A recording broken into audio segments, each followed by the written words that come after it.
Bueno, chicos, ¿qué tal? ¿Cómo están? Espero que bien.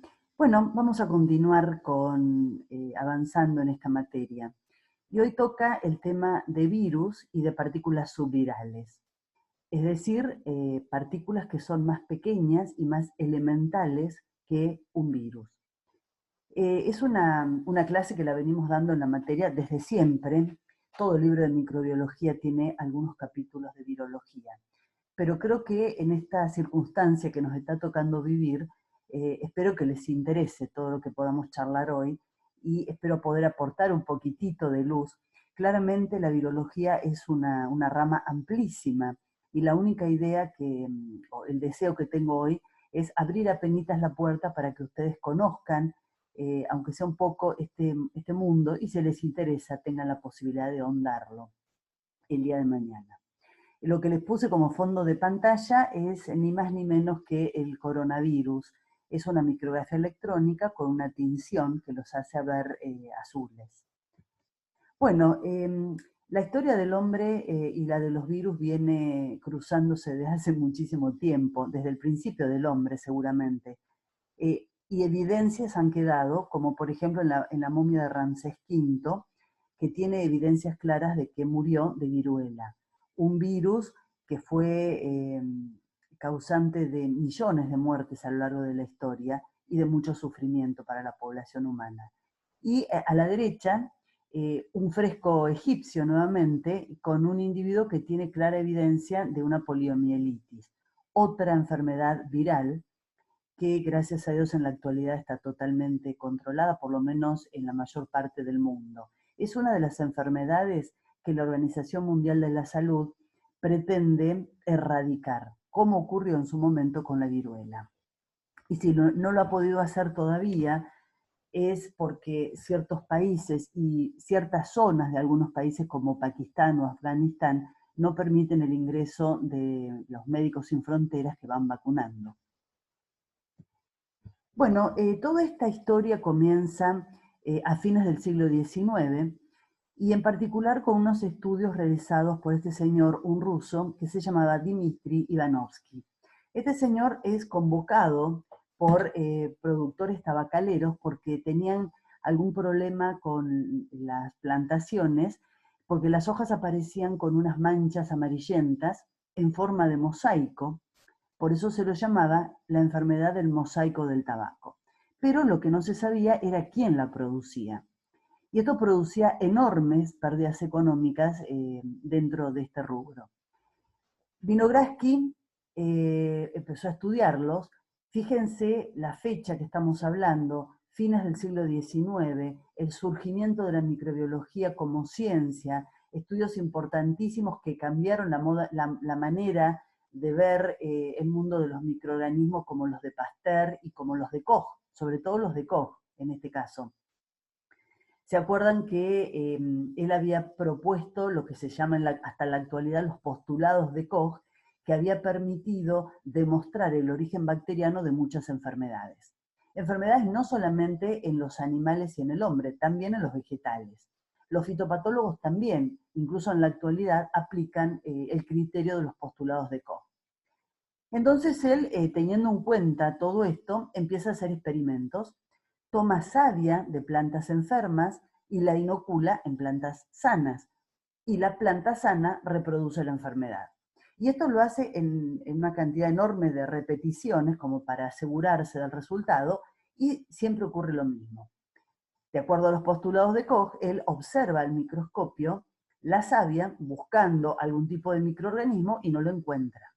Obviamente él estaba trabajando con microscopios ópticos, que era lo único que había en la época.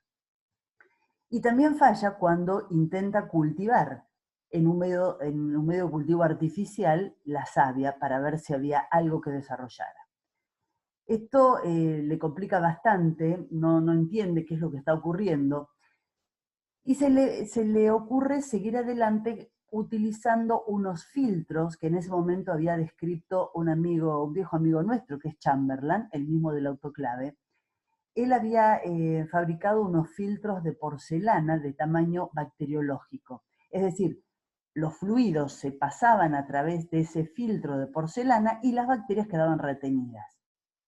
Digamos, esos fueron los precursores de los filtros de membrana que utilizamos en la actualidad. Entonces Dmitri Ivanovsky se le ocurrió filtrar la savia de manera tal de que si había algún tipo de bacteria que él no la podía ver o no la podía cultivar, quedara retenida, y la savia que huía filtrada la inoculaba, pero la planta se enfermaba. Él esperaba, este resultado lo sorprendió, él esperaba que esto no ocurriera. Lamentablemente no se dio cuenta o no pensó que se podía estar en presencia de algo distinto. Y ahí quedaron sus trabajos, inconclusos. El que lo siguió adelante es este señor, el del jopo interesante, que es Martinus Beigerin, que era un microbiólogo holandés. Él continuó con los trabajos, obtuvo los mismos resultados, pero él sí se atrevió a pensar de que se estaba enfrente de algo distinto, todavía no descrito. Y por primera vez utilizó la palabra virus, que en latín quiere decir veneno. Y él hablaba de virus filtrables, porque eran capaces de pasar a través de los filtros bacteriológicos. Todo esto se resuelve bastante mejor a partir de los estudios de Stanley por el año 1935, cuando logra cristalizar el virus del mosaico del tabaco. Ahora sabemos que es un virus, ellos todavía no lo tenían claro. Y entonces claramente puso en evidencia de que estábamos en presencia de algo distinto, porque ese comportamiento no lo tenía ninguna célula viva. Bueno, a partir de ese momento comienzan enormes cantidades de trabajos buscando y estudiando distintos tipos de virus. Y surge también un problema casi filosófico, ¿no? De, ¿estamos enfrente de un ser vivo o no? Algunos dicen o decían, y bueno, posiblemente se trate de moléculas orgánicas muy complejas. Y otros dicen, no, en realidad son organismos sumamente simples. Creo que también dependería del ojo del que lo está observando y estudiando, ¿no? Un fisiólogo por ahí consideraría que un virus, que en una etapa extracelular es absolutamente inerte, porque no expresa ningún tipo de actividad que lo asemeje con una célula viva, entonces el fisiólogo diría, no es capaz de producir energía, no es capaz de biosintetizar, no está vivo. O por ahí un genetista que determina, bueno, tiene un ácido nucleico y ese ácido nucleico tiene toda la potencialidad de dar réplicas exactamente iguales a él. Entonces sí es un ser vivo. En definitiva, si a ustedes les interesa encontrar una buena definición, van a ver que hay muchísimas de distinto calibre, incluso algunas muy simpáticas como una que da Delerel, que fue el descubridor de los bacteriófagos, o sea, de los virus que atacan a las bacterias. Y él, en definitiva, dice, un virus es un virus. Bueno, yo les propongo esta, que me parece que tiene que ser considerada porque el que la propone es el Comité Internacional de Taxonomía de Virus, que dice que un virus no es un organismo vivo, sino que toma prestadas las características funcionales de la célula que está infectando. Me parece que describe bastante bien lo que sabemos de un virus. Bueno, ¿cuáles serían las características de los virus? Bueno, uno podría decir, son parásitos intracelulares estrictos, cosa que es cierta. Es decir, los virus tienen dos etapas en lo que podríamos llamar, entre comillas, ciclo de vida. Una etapa extracelular, donde es una partícula absolutamente inerte, y una etapa intracelular que comienza en el momento en que se pone en contacto con una célula sensible. Y ahí sí demuestra sus capacidades, ¿no? Se hace cargo de la célula, empieza a mandar dentro de la célula y la célula empieza a sintetizar todas las proteínas que el virus le indica. La palabra estrictos, ¿no? Es una palabra que ya saben, tiene un peso en microbiología. Cuando hablamos estricto, anaerobios estrictos, aerobios estrictos, halófilos estrictos, quiere decir que o parásitos intracelulares estrictos como en este caso. No le queda otra, es la única manera en que pueden vivir, a expensas de otras células, solos no pueden. Pero también hay bacterias que son parásitos intracelulares estrictos. O sea, bacterias que no pueden ser desarrolladas en los medios de cultivo que nosotros conocemos, en medios de cultivo sintéticos. Una de ellas es un patógeno humano importante, que creo que en algún momento se los mencioné, que son las clamidias. La clamidia produce varias enfermedades en el hombre, pero hay una de ellas que es de transmisión sexual, que es una enfermedad por ahí no del todo conocida, que ha aumentado muchísimo su prevalencia y su incidencia en la población humana, y que el tema es que, sobre todo en las mujeres, no es muy evidente, cursa bastante asintomática, y si no se trata oportunamente puede traer problemas de infertilidad. Por eso hay que tenerla en cuenta. Bueno, pero volviendo al tema, las clamidias son muy pequeñas y son parásitos intracelulares estrictos, es decir, necesitan estar dentro de otra célula para poder vivir porque tienen ciertas falencias, sobre todo energéticas. Otra bacteria que cumple con esto son las llamadas ricketsias. Son patógenos humanos transmitidos por garrapatas. Por suerte, la garrapata, que es el vector, no está en el hemisferio sur, pero sí es importante la enfermedad, sobre todo en Estados Unidos. Bien, entonces, los virus son parásitos intracelulares, pero no es una característica exclusiva de ellos. Es compartida por algunas bacterias. Son pequeños, es cierto, nadie puede decir lo contrario. Cuando hablamos del tamaño de los virus, en general hablamos de nanómetros. Cuando hablamos de las bacterias, hablamos de micrómetros. O sea, son en general más pequeños. ¿Por qué digo en general? Porque hay virus que son grandes, casi del tamaño de las bacterias más pequeñas. Por ejemplo, clamidia. Clamidia es una bacteria pequeñita y los virus más grandes tienen un tamaño similar a ella. Lo que sí es una característica exclusiva de los virus es que tienen un solo tipo de ácido nucleico, o DNA o RNA, nunca los dos juntos. Mientras que las bacterias, por más parásito que sean, por más pequeñas que sean, tienen un DNA y tienen un RNA, y tienen ribosomas, por supuesto, para la síntesis proteica. Esa sí es una característica diferencial de los virus. Esto un poco es un dibujito, está en el Brock, si lo quieren ver en el original, solamente para que tengan una primera idea de la variedad de tamaños y de estructuras que existen dentro de los virus y como vamos a ver después, la variedad de tipos de material genético que pueden tener. Pero acá un poco para que vean, hay virus que son grandes, como este, es uno de los virus más grandes que se conocen, que es el que hablábamos hace un rato, el poxvirus, que es el virus de la viruela. Ese es el que produjo la viruela en el hombre durante tantos cientos de años. Y por el otro lado, uno muy pequeñito, como este que aparece acá, el N, que es el virus de la poliomielitis, del cual también hablábamos recién. O sea, para que vean la diferencia de tamaños. Un puntito acá, y creo que amerita este comentario que les quiero hacer. Seguramente lo saben, pero por las dudas lo reitero, porque me parece que fue uno de los grandes hitos en la medicina, que fue la erradicación del virus de la viruela del mundo. Como les decía antes, produjo muchísimas muertes, millones de muertes a lo largo de la historia y muchísimo sufrimiento, porque algunos sobrevivían a la enfermedad, pero quedaban con lesiones de por vida.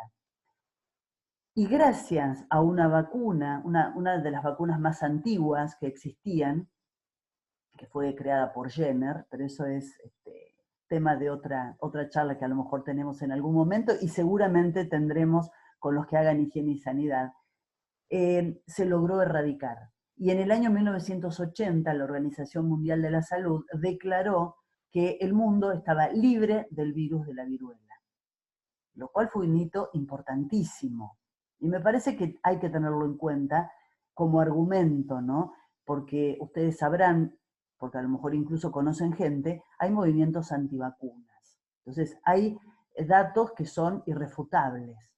se logró erradicar una enfermedad tan tremenda como la viruela gracias a las campañas de vacunación que se llevaron adelante durante años. Y ahora, como les decía, se está intentando hacer lo mismo con la polio. Y se está logrando bastante si todo el mundo se vacunara correctamente. Volviendo a la viruela, quedan solamente un stock de virus congelados, uno de ellos en el CDC de Atlanta, en Estados Unidos, y otro en Rusia. Muchísimas veces en las últimas décadas se ha hablado si eliminarlos completamente o no. ¿Por qué querríamos eliminarlos? Bueno, para que no hubiera ninguna probabilidad de que se filtraran al ambiente y que las personas volvieran a enfermarse. Ustedes piensen que los que nacieron a partir del 80, o sea, todos ustedes, son totalmente sensibles al virus, porque jamás estuvieron en contacto con él. Entonces, sería realmente muy peligroso. Pero por otro lado, también es importante tenerlos, porque si fuera necesario en algún momento producir de urgencia una vacuna, se tienen los virus con los cuales trabajar. Siempre está el temor de que exista algún stock clandestino en manos de científicos inescrupulosos que pudieran utilizarlo como arma biológica. Antes de decidir no utilizar más la vacuna, por supuesto que se hizo un estudio muy extensivo e intensivo de declarar realmente el mundo libre de la viruela, es decir, que no hubiera, por supuesto ya no había circulación en los humanos, pero se descartó también la presencia de reservorios ambientales, lo cual también hubiera sido peligroso. Pero bueno, se descartó que hubiera virus supervivientes en algún lugar y por lo tanto se dejó de vacunar. Bueno, sigamos con lo nuestro. Hablábamos del tamaño de los virus y de que eran pequeños. Acá hay un virus, el más grande, o no el más grande, de los más grandes que se conocen, el virus de la viruela de vuelta. Este ya no es un dibujo, es una micrografía electrónica, el pox virus. Dentro de esta familia se encuentran, de este grupo se encuentran el virus de la viruela, y acá se compara con un Staphylococcus aureus. ¿Se acuerdan, no? Una bacteria que también la mencionamos al principio cuando dábamos los ejemplos de los cocos y de modos de agrupación, estáfilo, ¿se acuerdan? Es agrupación como si fueran racimos de uva. Esta es la clamidia, de la cual le estaba hablando recién, el parásito intracelular estricto de pequeño tamaño, y otros, les puse acá algunos que seguramente conocen, el herpes. No hay un solo herpes, hay un grupo muy grande, hay una familia de virus que pertenecen a este grupo, que producen enfermedades en el hombre. Seguramente que ustedes lo conocen porque más de uno lo debe sufrir, el herpes simplex de tipo 1, que es el herpes labial. Ese que les sale a ustedes cuando están estresados porque tienen que rendir un final o porque tomaron el primer sol del verano sin protección, entonces aparece en la boca o en la nariz. Ese es el herpes simplex de tipo 1. El virus varicela también es un herpes. El virus zoster, que es la culebrilla, también pertenece a este grupo. El citomegalovirus, uno de los virus más extendidos. El Epstein-Barr, el sarcoma de Kaposi. A lo mejor lo vieron cuando estudiaron en algún momento enfermedades asociadas a la inmunosupresión del VIH, y aparece una especie de cáncer de piel producido por el virus de Kaposi. También es un herpes. Y el pequeñito, el virus de la polio, que está dentro del grupo de los picornavirus. Pico por lo pequeño que es. Y siguiendo con el tema de los tamaños, y para ver que aquello que yo les digo es realmente así, suelo repetirles que dentro de la microbiología casi todo es posible. Y bueno, y sí, hay virus que son más grandes que bacterias. Dentro de las bacterias más pequeñas hay una que corresponde al género Mycoplasma, de la cual también hablamos del género. ¿Se acuerdan que decíamos son las únicas bacterias que carecen de pared? No la única. Uno de los pocos géneros bacterianos que carecen de pared celular. Son también de las más pequeñas que pueden crecer en un medio de cultivo sintético. Bueno, esos eran los micoplasmas, y hay uno en particular, que es el Mycoplasma genitalium, que tiene 450 nanómetros. Y les presento uno de los virus que ha sido descubierto hace bastante poco, en realidad en el año 2011, que se llama megavirus, su nombre lo indica, es de gran tamaño, chilensis, porque se encontró en las aguas costeras de Chile, en el mar, que es más grande. Miren esto, 700 nanómetros, si lo transforman a micrómetros, es 0,7 micrómetros. Es el tamaño de una bacteria. Otro, tristemente célebre, el virus del ébola, el que produce esa fiebre hemorrágica con una tasa de letalidad tan alta, que hubo una epidemia hace unos años, en el año 2011 me parece, que duró casi un año y medio hasta que se controló completamente, que es un virus grande también. Pertenece a un grupo que se llama filovirus, por la forma de hilo que tiene, y puede llegar de longitud hasta 900 nanómetros, o sea, prácticamente un micrómetro. Bueno, dejando el tema del tamaño y yendo a cómo están constituidos los virus, qué tipo de estructura tienen. Todos los virus tienen un ácido nucleico, DNA o RNA, recuérdenlo siempre, y una cubierta proteica que se denomina cápside rodeando el ácido nucleico. Todos tienen mínimamente esa estructura. Si no tienen esto, ya son otra cosa, son partículas subvirales que después vamos a ver. Pero para que sea un virus tiene ácido nucleico y una cubierta proteica. Hay algunos que además de eso tienen una cubierta membranosa, una membrana de naturaleza lipídica por fuera de la cápside. Entonces tienen ácido nucleico, cubierta proteínica siempre, y arriba, por fuera de eso, una membrana.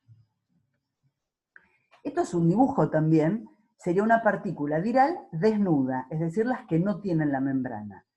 Externamente tienen la cápside. La cápside está constituida por subunidades de una o varias proteínas. Se sintetizan enormes cantidades de una o de varias proteínas. Hay virus que tienen una única proteína, pero sintetizada enorme cantidad de veces de modo tal de formar una cápside. Hay otros que tienen varias. Cada una de esas subunidades proteínicas se llaman capsómeros y en su conjunto forman la cápside. Y lo que se ve acá de color rojo sería el ácido nucleico. Esto, es decir, la cápside más el ácido nucleico, suele llamarse nucleocápside. Lo van a ver en los libros o en los papers, por eso se los comento. Nucleocápside, el ácido nucleico y la cubierta proteica. En cuanto al ácido nucleico, puede ser DNA o RNA. El descubrimiento del mundo de los virus y el avance en toda la información que se va recabando ha sorprendido, no ha dejado de sorprender a los investigadores y ha, yo creo, tirado por tierra varias cosas que se creían dogmas.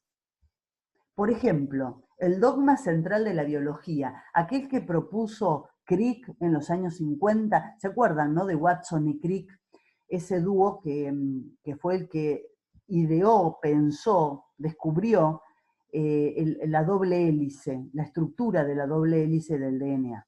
Uno de ellos, Crick, propuso el dogma central de la biología y decía que el flujo de la información en todo el mundo de seres vivos era de DNA que se transcribía a un RNA mensajero y la información de ese mensajero se traducía en proteínas. Es decir, el flujo de la información, DNA, RNA mensajero, proteína.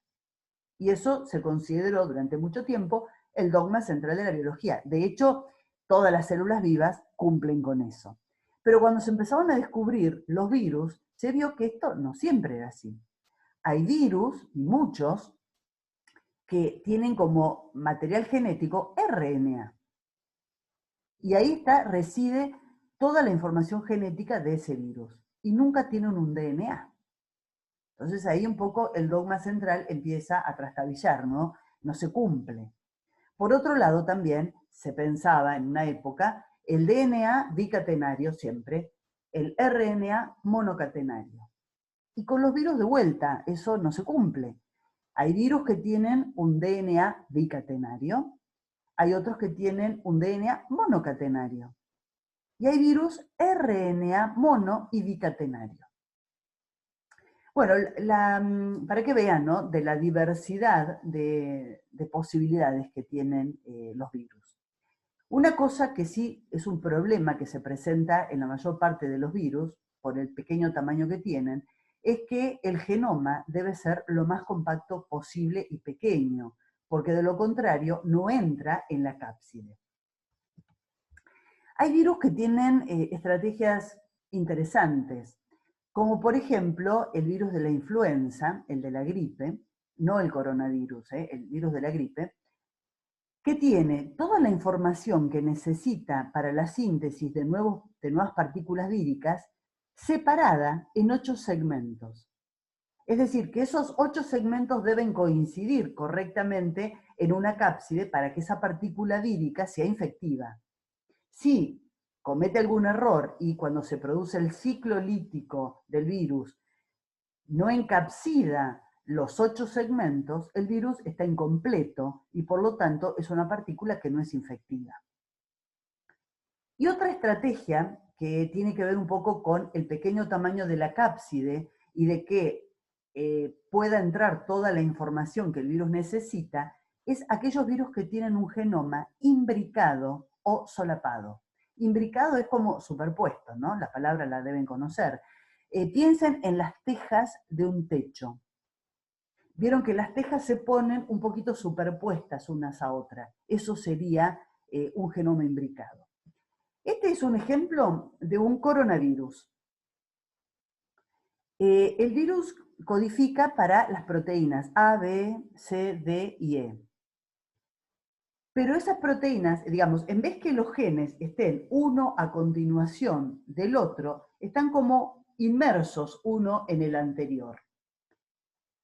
Para que se sintetice la proteína A, el marco de lectura es este. Es decir, arranca acá y continúa, y de esa manera se sintetiza la proteína A. Cuando cambia el marco de lectura y comienza a partir de aquí en adelante, se sintetiza la proteína B. Si comienza acá, se sintetiza la proteína C y así sucesivamente. Esto es una buena estrategia para poder, en este caso, por ejemplo, sintetizar 5 proteínas distintas con un espacio mínimo, superponiendo un poco la información y leyendo en distintos marcos de lectura. El problema que tienen estos virus es que si llegan a sufrir una mutación, supongamos, acá en D, no solamente se perjudica la proteína D, sino también las anteriores, la C, la B y la A. Cosa que si esto estuviera solo, a lo mejor se perjudicaría solamente esa proteína D. Ese sería uno de los problemas que puede llegar a tener un virus con estas características. Bueno, las cápsides, decíamos que el material genético, sea cual fuere, en un solo segmento, fragmentado, imbricado, como fuere, está encerrado y protegido por una cápside proteica. La cápside justamente sirve para eso, para proteger el ácido nucleico de las nucleasas, sobre todo. El ácido nucleico solo es bastante lábil a las nucleasas ambientales y a las condiciones adversas del medio exterior.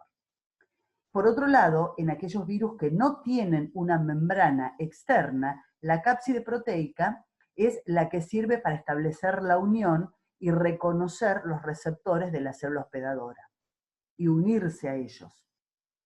Y por otro lado, en la cápside también tiene determinantes antigénicos. Eso creo que al virus no le debe interesar demasiado, pero para nosotros es importante.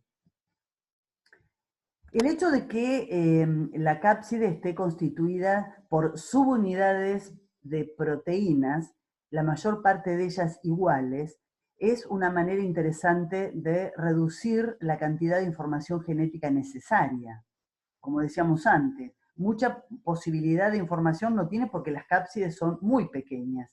Entonces, teniendo información para una sola proteína que se sintetiza en enorme cantidad de copias, esto resolvería el problema. Igualmente, sí, no todos los virus sintetizan, como dije antes, una única proteína. Hay veces que tienen mayor cantidad de ellas, pero de todas maneras, al tener una gran cantidad de subunidades similares, se reduce la cantidad de necesidad de información genética. Y por otro lado, favorece el autoensamblado. Si para esto me tengo que adelantar un poquito, y por las dudas que no lo recuerden, ¿cómo es la replicación de un virus?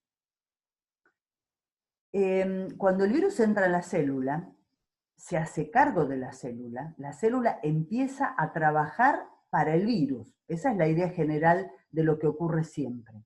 Entonces, sintetiza lo que el virus manda. Y se sintetizan proteínas por un lado, se sintetiza el ácido nucleico por el otro, y en un momento determinado se produce el autoensamblaje.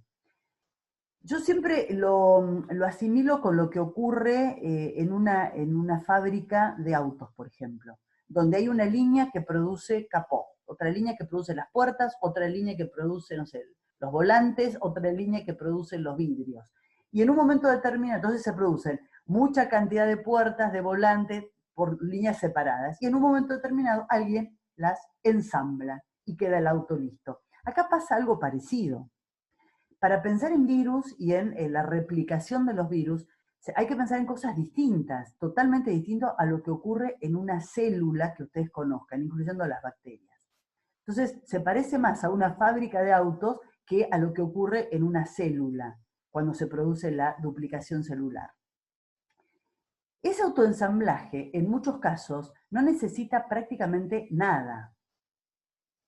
No requiere en muchos casos ni de enzimas ni de energía. De hecho, se ha logrado el autoensamblaje de cápsides y sus ácidos nucleicos in vitro, es decir, en el laboratorio, fuera de una célula. Y esto ocurre favorecido por este tema de las proteínas. Cuando se estudian los virus, y lo van a ver en los libros, siempre se habla de la simetría de la nucleocápside en las descripciones de los virus. Se dice, es un virus helicoidal que tiene tal o cual material genético. ¿Y a qué hace alusión? A la simetría de la nucleocápside, es decir, de la cápside proteica y del núcleo. No se habla de la membrana externa cuando se habla de la simetría. Y hay dos tipos de simetría fundamental, una helicoidal y la otra icosaédrica. El ejemplo típico de la simetría helicoidal es la del virus del mosaico del tabaco. Acá ustedes tienen cómo se ve al microscopio electrónico y este es un dibujo. El virus este tiene como material genético el RNA, que se dispone como si fuera un resorte. Piensen en un resorte para este tipo de simetría.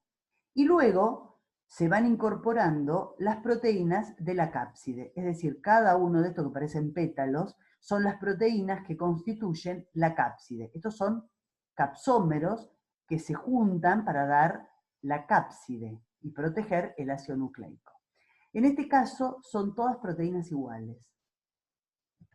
Y la proteína, perdón, y los virus que son icosaédricos, ¿se acuerdan que los icosaedros son poliedros que tienen 20 caras triangulares idénticas? Y tienen la particularidad, eso lo dicen los físicos a través de sus estudios, que es la forma más eficiente para lograr una estructura muy resistente con la menor cantidad de subunidades proteicas posible.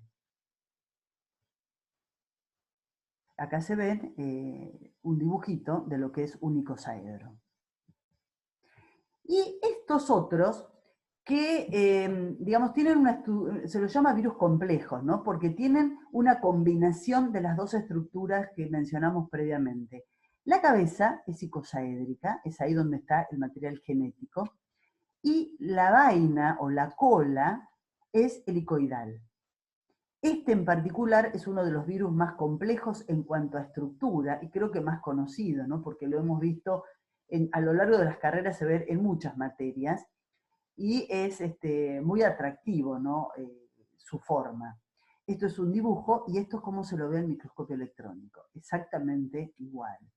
Estos son virus que pertenecen a los virus que atacan a las bacterias, que se los llaman genéricamente bacteriófagos. Y en particular es un bacteriófago de la serie T-par. Cuando hablábamos al principio decíamos que había algunos virus que eran desnudos, vale decir, constituidos solamente por cápside y ácido nucleico, y otros que eran virus con una membrana externa. Un ejemplo típico es uno que ustedes conocen seguramente, lo deben haber visto en muchas materias anteriores, que es el virus de la inmunodeficiencia humana, o sea, el HIV. Este es un virus que tiene un RNA como material genético. Esto acá seguramente son las proteínas que lleva, es la transcriptasa reversa, y esto es la cápside proteica. Esto sería la nucleocápside del virus. Pero por fuera tiene una cubierta lipídica o membrana que la pregunta es, ¿los genes que codifican para esa membrana son genes víricos? No. En realidad, esa membrana externa, todos los virus que la tienen, la obtienen cuando salen de la célula animal en la cual están parasitando. ¿Por qué digo de la célula animal? Porque estos virus cubiertos generalmente son virus que atacan a células animales. Y piensen que es bastante lógico esto, porque un virus bacteriano tiene que lidiar con la pared celular de la bacteria, lo mismo con un virus vegetal o con un virus que ataca a los hongos. Todas esas células tienen una muy gorda pared celular, muy fuerte pared celular. En cambio, las células animales no. Entonces, para el virus es mucho más simple salir de la célula por exocitosis, llevándose consigo, y acá se ve bastante bien, esto es una micrografía electrónica que muestra cómo esas vesículas son virus que ya están listos, la nucleocápside ya está lista, y salen de la célula que están parasitando por exocitosis, llevándose parte de la membrana citoplasmática de la célula que estaban parasitando. Si bien es una membrana modificada, porque aparecen espículas o ciertas proteínas que son, se las llama espículas porque sobresalen, que son sí codificadas por el virus. Pero de esta manera es como los virus obtienen esa membrana. De hecho, el coronavirus, que nos está complicando la existencia, es un virus que tiene una membrana externa. Bueno, a partir de toda esta información y de que cada vez se conoce mayor cantidad de virus, apareció la necesidad de clasificarlos de alguna manera. Vieron que nosotros siempre estamos ordenando y clasificando cosas. Hubieron muchas propuestas, de hecho hay una muy antigua, muy precaria, pero que sirve, que es clasificar a los virus de acuerdo a la célula hospedadora. Por eso se habla de virus animales, de virus vegetales, de virus bacterianos o también llamados bacteriófagos. Digamos, válido, pero no tiene nada que ver con la filogenia de esos virus ni con las características de cada uno de ellos. Este señor, Baltimore, un biólogo que está vivo todavía, propuso lo que se llama en la actualidad esquema de Baltimore. Y él lo que propone es clasificar a los virus basándose en el genoma vírico que tiene y en la manera o en el mecanismo que tienen de producir el RNA mensajero. Y entonces aparecen distintas clases, son 7 las clases que propone Baltimore para clasificarlos. Yo acá les pongo, esto no es para que lo estudien, simplemente la idea es clasificar en distintos grupos, hasta el número 7, los virus de acuerdo al genoma que tiene. Por ejemplo, en el grupo 1 es un virus que tiene un DNA bicatenario, por eso se ponen las dos cadenas, ¿no? la positiva y la negativa. En el grupo 2 están todos los virus conocidos que tienen un genoma constituido por un DNA monocatenario. En el grupo 3, los virus que tienen un RNA bicatenario. En el grupo 4, los que tienen un RNA monocatenario de cadena positiva. Bueno, y así sucesivamente. Cada uno de ellos, obviamente, tiene una forma distinta de lograr sintetizar el RNA mensajero y después las proteínas. Bueno, en la clase 1, como veíamos recién, es un DNA bicatenario. Es decir, ese virus, cuando ingresa a la célula, no tiene demasiadas complicaciones, porque puede utilizar las enzimas celulares, por ejemplo, la polimerasa celular para replicar el virus y para sintetizar para replicar el DNA o para sintetizar el mensajero. Utiliza las polimerasas celulares.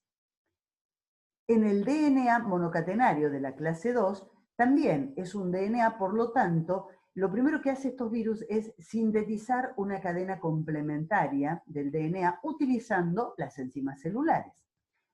Pero la clase 3, 4, 5 y 6, hasta el 6, son virus RNA. Es decir, lo que ingresa es el RNA.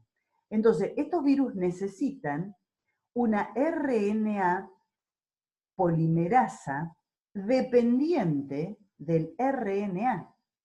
Y eso la bacteria o la célula eucariota no lo tiene. Cualquier célula tiene una RNA polimerasa que sintetiza el mensajero sobre un molde de DNA, no de RNA. Entonces, todos estos virus necesitan llevar su propia polimerasa para poder llevar adelante su ciclo de vida. Hay algunos virus que tienen el RNA monocatenario que puede actuar directamente como mensajero. Entra a la célula y actúa directamente como mensajero. Se considera que el RNA mensajero tiene una polaridad positiva. Hay otros virus que son RNA de simple cadena, pero de polaridad negativa, entonces tiene que sintetizar la hebra complementaria, que es la que va a actuar como mensajero. Y por último, las dos últimas clases de Baltimore, que son las 6 y las 7, están los virus que realizan en algún momento una retrotranscripción.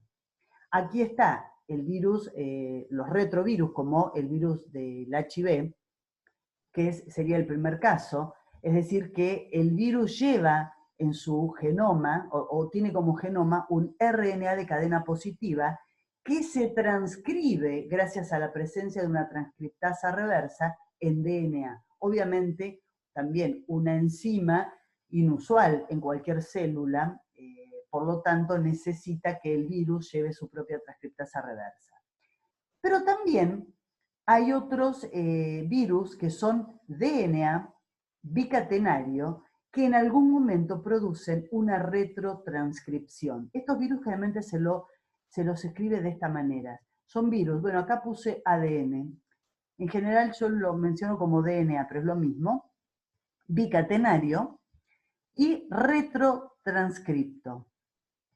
Pero la manera en que estos virus producen las proteínas es, de manera bastante sencilla, es el DNA que transcribe al mensajero y de ahí las proteínas. Esto obviamente que no es para estudiarlo de memoria, ¿no? Sino como para sentarse y dedicarle un minuto para ver todas las posibilidades que tiene la enorme variedad de virus que existen en la naturaleza. Los virus son sin duda los seres, entre comillas, más abundantes todavía que las bacterias. Siempre decimos que las bacterias son abundantísimas, que lo que nosotros conocemos en la actualidad de ellas es mínimo, es un porcentaje mínimo, y la mayor parte todavía no fueron descritas y no sabemos exactamente cuál es el rol que cumplen. ¿Por qué? Porque fallamos en darle las condiciones apropiadas como para llevarlas al laboratorio y poder estudiarlas. Pero más abundante todavía son los virus. Ustedes piensen que no existe célula que no sea atacada por más de una partícula vírica, y hay muchos, como nosotros los humanos, que podemos ser atacados por una enorme variedad de virus distintos. Entonces, en esa enorme variedad de virus, y todavía hay cosas que no, seguramente que no se conocen, virus ambientales como los que el megavirus chilensis, el que se encontró en el año 2011, aparentemente hay muchísimos virus gigantes que viven en las aguas marinas. Entonces, es un mundo todavía muy poco explorado. Una de las alternativas que tienen los virus cuando llevan adelante su ciclo de vida es el ciclo lítico.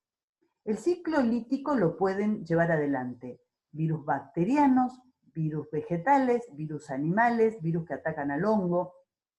Esto es un ejemplo, y el dibujito que aparece es un bacteriófago de la serie TEPAR, pero podría ocurrir con cualquier otro tipo de virus con ciertas variantes, pero que en definitiva implica que el virus se encuentre con la célula sensible, reconozca los receptores que tienen, en este caso en pared celular, porque es una bacteria. Si fuera un virus que ataca una célula animal, esos receptores estarían en la membrana citoplasmática de la célula. Se absorbe, ese es el primer paso en estos casos, firmemente, de una manera que ya es definitiva, y de algún modo ingresa a la célula. En este caso, solamente el ácido nucleico. En otros casos, ingresa la partícula vírica completa. ¿Qué es lo que ocurre en este caso del bacteriófago y de todos los bacteriófagos? La parte proteica, la cápside del virus, siempre queda por fuera de la célula bacteriana. Lo que ingresa solamente es el material genético. Fíjense ustedes que hay como un acortamiento del virus, de la parte de la vaina del virus, e inyecta, como si fuera una aguja hipodérmica, por un poro que él mismo previamente produjo. Estos virus bacterianos llevan una lisosima, una enzima lisosima en la partícula vírica. Esa lisosima produce un poro que rompe la pared celular y permite el ingreso del ácido nucleico. Una vez que ese ácido nucleico ingresa al interior de la célula, se hace cargo de la célula bacteriana o animal o vegetal, la célula que fuere. Obviamente que lo hace de distinta manera dependiendo cuál es el material genético del virus en cuestión. Ya lo veíamos de acuerdo a la clasificación de Baltimore. Pero la cuestión es que la célula empieza a trabajar a favor del virus, empieza a sintetizar las enzimas que el virus necesita. Se sintetizan las enzimas o las proteínas tempranas, que son aquellas que están relacionadas con la replicación del material genético del virus. Se sintetizan enzimas que son regulatorias, y luego las enzimas, las proteínas tardías, que tienen que ver con las estructuras de la cápside. En un momento determinado, fíjense acá, lo que aparece acá, ¿no? Es como hay muchas cápsides, hay muchas, en este caso, vainas, y en un momento determinado se produce el autoensamblaje, la ruptura de la célula, el estallido de la célula, para lo cual utiliza una lisosima que también es sintetizada como proteína tardía, se rompe, se muere la célula y se liberan una enorme cantidad de partículas virales que están listas para atacar a otra célula. Más o menos todos los virus que hacen un ciclo lítico, con distintas variaciones, pero hacen prácticamente lo mismo. Acá todas las partes de las cuales, digamos, cada uno de los pasos que se llevan adelante en un ciclo lítico, y acá algunos otros detalles, ¿no? De qué implica la absorción, la penetración. Una cosa que el virus, todos los virus tienen que resolver, en el momento en que el material genético queda en el citoplasma celular, es protegerlo de las nucleasas celulares. Ustedes saben que todas las células son sumamente celosas de su material genético. Entonces, cuando detectan algo extraño, intentan destruirlo. ¿Cómo lo logran? Glicosilándolo, acetilándolo, metilándolo, o a veces codificando proteínas que inhiben las enzimas de restricción de las bacterias o de las células en general. Bueno, un poco más de lo mismo de lo que estábamos hablando. ¿Qué diferencias puntuales tiene un virus que entra en una célula animal? En principio, como decíamos, la célula animal no tiene pared celular. Entonces, se unen a las glucoproteínas de la membrana plasmática. ¿Cómo entran? Generalmente ingresan completos. Vieron que los bacteriófagos dejan la cápside afuera, lo único que ingresa es el material genético desnudo. En el caso de los virus animales, entran por endocitosis o por fusión de las membranas. Si el virus es un virus cubierto, es decir, que tiene una membrana externa, recuerden que es una membrana que tiene altas similitudes con la célula que está a punto de empezar a parasitar. Entonces, esas membranas se pueden fusionar y el virus queda la nucleocápside en el interior de la célula. O sea, lo que se fusiona es la membrana, la parte lipídica, la parte proteica ingresa completa. Esa es una diferencia con los virus bacterianos. Y si no, por endocitosis. Entonces, hay un paso que tienen que hacer estos virus, que no lo necesitan los virus bacterianos, que es liberar el material genético, es decir, eliminar enzimáticamente las proteínas de la cápside. Y luego, otra diferencia es el modo en que salen. ¿Pueden tener un ciclo lítico? Sí, que termina con la muerte de la célula, animal en este caso, y la liberación de un montón de partículas víricas. Pero también hay otra opción que es por exocitosis, y es allí donde se roban o se toman parte de la membrana citoplasmática de la célula que estaban parasitando. Esto es lo que veíamos con el virus del SIDA. Algunos salen de esta manera, no todos.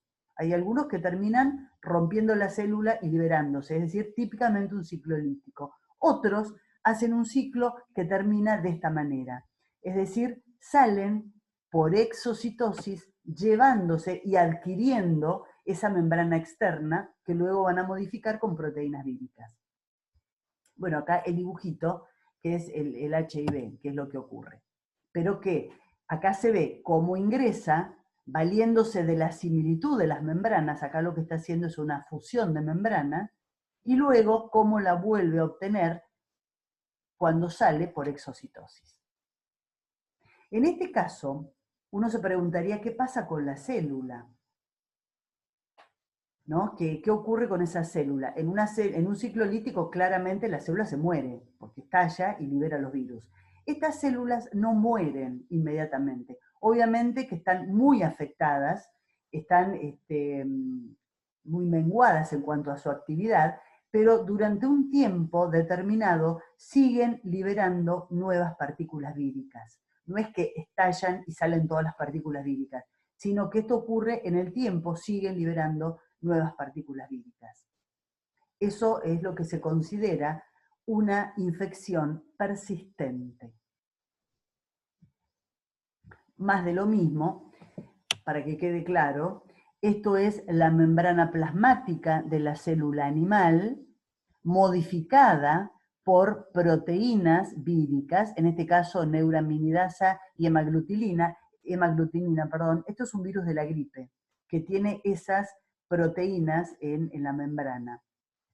Esta es la nucleocápside que ya está lista para salir, es decir, el ácido nucleico, que es un RNA, y la cápside, y sale de esta manera, por exocitosis, agenciándose de la membrana externa.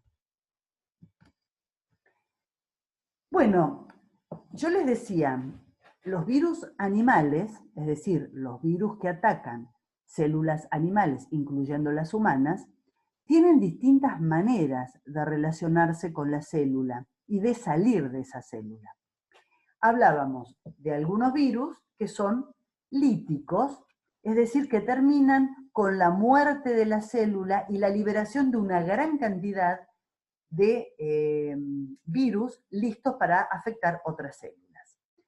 En otros casos, como el que veíamos recién del virus del SIDA, la infección es persistente, es decir, la célula no estalla, sino que a lo largo del tiempo va liberando partículas víricas completas listas para infectar otras células, pero la célula sigue viva durante un tiempo determinado. Hay otros que establecen una infección latente, y esto es típico de los herpes, de todos los herpes. Y eso también ustedes me dan fe de ello. Aquellos que tienen herpes saben que aparece y desaparece, aparece y desaparece. ¿Qué pasa con ese virus? El virus no se va nunca, permanece latente y cuando las defensas bajan, por lo que decíamos antes, por estrés, porque ustedes tuvieron un resfrío o una gripe fuerte, aprovecha y ahí sí produce un ciclo lítico con todas las lesiones, esas vesículas que aparecen, que son dolorosas alrededor de la boca o en la nariz. Pero el que tiene un herpes lo tiene latente siempre. Igualmente que los que tuvimos varicela de chicos, me incluyo. Lo tenemos en algún lugar de manera latente. Tratamos de que no se expresen. En general, el virus varicela da una recidiva en la edad adulta como culebrilla. Ese es el problema, ¿no? Que puede aparecer, reaparecer, después de muchos años, en forma de culebrilla. Bueno, y por último, esos serían los virus latentes. Y por último, creo que los más preocupantes de todos, son aquellos virus que tienen la capacidad de transformar la célula que están parasitando en célula tumoral. Es decir, transforman una célula normal en una célula tumoral. Y hay varios ejemplos de ellos. Por ejemplo, el virus de la hepatitis B o de la hepatitis C. El virus de la hepatitis B es un hepatnavirus y está dentro del grupo 7 o la clase 7 que estableció Baltimore. Es esos virus que tienen en algún momento una transcripción reversa. Es un virus DNA bicatenario, pero que en algún momento realizan una retrotranscripción. Estoy pensando en otro ejemplo que también es conocido, espero que sí, que sea conocido por ustedes, que es el virus papiloma, el virus del papiloma humano, para el cual, por suerte, y para el de la hepatitis B también, existen vacunas. El calendario de vacunación nuestro, que es espectacular, considera la hepatitis B, o sea, la vacuna contra la hepatitis B, y en los últimos años se ha incorporado para los varones y para las mujeres la vacuna contra el virus papiloma. El virus papiloma es causante de la mayor parte de los cánceres de cuello uterino en la mujer, pero también hay cánceres en el hombre, por ejemplo, cáncer de pene o cánceres anales, y son causados por el virus papiloma, y hay vacuna. Esa es la buena noticia. Bueno, y como me parece que corresponde, ¿no? Una palabrita, un puntito y aparte, y hablamos un poco del virus. Posiblemente ustedes interesados por el tema ya sepan mucho más de lo que yo les voy a decir acá mínimamente, pero me parece que tenemos que mencionarlo. El coronavirus que nos está complicando la vida pertenece a una familia que se llama Coronaviridae. Se escribe Coronaviridae, pero se lee Coronaviridae. Es un virus RNA monocatenario de polaridad positiva, con envoltura. Creo que a partir de todo lo que charlamos hasta recién, toda esta información para ustedes es clara, saben de qué estoy hablando. Tiene esa forma, se lo llama, ya lo deben haber escuchado también un montón de veces, pero se lo llama coronavirus por la forma que tiene, que al microscopio electrónico parece que fuera esférico, pero eso tiene que ver con la envoltura lipídica que tiene, y estas espículas que se ven, acá está solito en una micrografía electrónica, es un virus grande, es un virus que tiene 120 a 160 nanómetros. Y acá se lo ve, son 4 coronavirus que han encontrado una célula sensible a la cual se están uniendo. Este es el paso inicial, cuando esas proteínas, esas glicoproteínas que tienen superficie, sobre todo la S, que se llama S, que es la que se une, reconoce los receptores de la célula, en este caso del tracto respiratorio, y se une ahí. Y ahí empieza todo el problema, a partir de ese momento. Es un virus que se replica en el citoplasma celular. Todo el ciclo lo realiza en el citoplasma celular.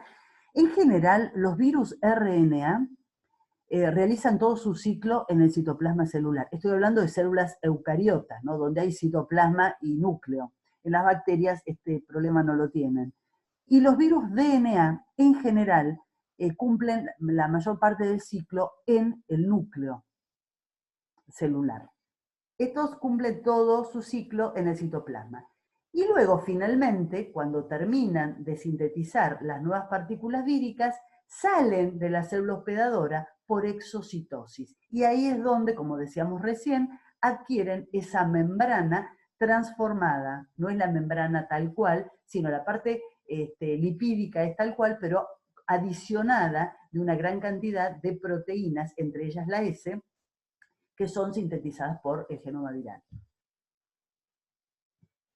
Bueno, y vamos a empezar a hablar ahora de un grupo de virus también sumamente abundante, que son los bacteriófagos.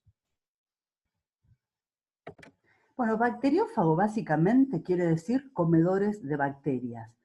Se llaman así genéricamente a todos los virus que atacan a la gran diversidad de bacterias que existen. Esto ya les da la idea de que es enorme la variedad de este tipo de virus. En la micrografía electrónica les muestro cómo se ve al microscopio electrónico un fago lambda, que tienen una cola, tiene una cabeza icosaédrica, una cola helicoidal, y no tiene, a diferencia de la serie T-par, esas espículas en la cola. Bueno, ustedes en alguna clase anterior lo que han visto es cómo hacer para cuantificar microorganismos. Y ahora lo que yo les propongo es, o mejor dicho, les propongo esta pregunta. ¿Se podrá cuantificar una población de bacteriófagos? En clases anteriores empezaron a manejar las técnicas de recuento de bacterias, empezaron a manejar también el criterio de crecimiento, de cuáles son las variables que están implicadas en el crecimiento, de lo que es una curva de crecimiento que fácilmente se puede hacer en el laboratorio en un cultivo cerrado de bacterias. La pregunta es, ¿se puede cuantificar virus? Seguramente que sí. Y sobre todo bacteriófagos, es decir, teniendo un laboratorio de microbiología donde podemos manejar perfectamente las bacterias, se podría llegar a hacer sin problemas la cuantificación de los bacteriófagos.